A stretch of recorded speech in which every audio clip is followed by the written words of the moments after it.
প্রিয় ছাত্রছাত্রী সবাই কেমন আছো? আশা করি সবাই ভালো আছো। অনেকদিন পর আবার আসলাম, বেশ কিছুদিন কোনো ভিডিও করা হয়নি কাজের ব্যস্ততার কারণে। তো আজকে খুব গুরুত্বপূর্ণ দুইটা প্রশ্ন নিয়ে আসলাম, এই দুটা এমসিকিউর জন্য, জাস্ট এমসিকিউর জন্য। এই দুইটা যে এই অঙ্ক যদি আমাদের নিয়ম অনুযায়ী করতে হয় তাহলে অনেক সময় লেগে যায়। আসলে এত সময় একটা এমসিকিউ সমাধান করতে গেলে যদি 3-4 মিনিট কেটে যায় তাহলে এমসিকিউ কিন্তু শেষ করা যাবে না। তো খুব শর্টকাট পদ্ধতিতে আমরা এই দুইটা অঙ্ক শেষ করব, একেবারেই শর্টকাট পদ্ধতিতে। তো দেখি, একটি আয়তক্ষেত্রের দৈর্ঘ্য 10% বৃদ্ধি এবং প্রস্থ 10% হ্রাস পেলে আয়তক্ষেত্রের ক্ষেত্রফল শতকরা কত বৃদ্ধি বা হ্রাস পাবে?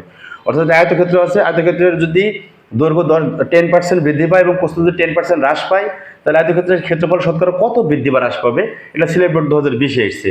তো এটার জন্য একেবারে শর্টকাট পদ্ধতি আমরা করব। শর্টকাট পদ্ধতি আমরা সহজেই বুঝতে পারবো সবাই। দেখো যে হচ্ছে 10% বৃদ্ধি মানে +10, 10% হ্রাস মানে -10, আর প্লাসে মাইনাসে -10 গুণ 10 মানে যত পার্সেন্ট বৃদ্ধি পাবে তত গুণ তত ভাগ 100।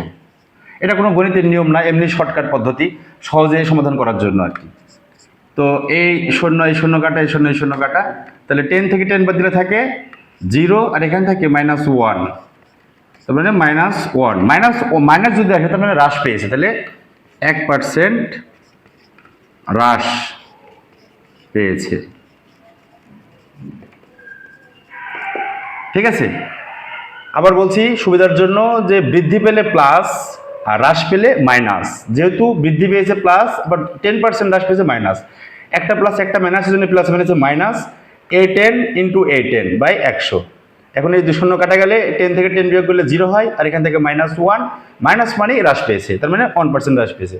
এবার এটা করি যে কোনো বর্গের বাহুর দৈর্ঘ্য 10% হ্রাস পেলে ক্ষেত্রফল শতকরা কত হ্রাস পাবে? যদি বর্গের বাহুর দৈর্ঘ্য 10% হ্রাস পায় তাহলে ক্ষেত্রফল শতকরা কতটুকু হ্রাস পাবে সেটা আমরা দেখি।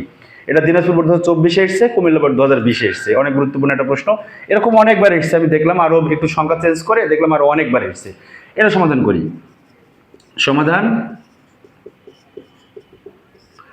10% হ্রাস, দুইবারই হ্রাস পেয়েছে, তাহলে -10 দুইবারই হ্রাস পেয়েছে, তাহলে মাইনাসে মাইনাসে প্লাস 10 × 10/100।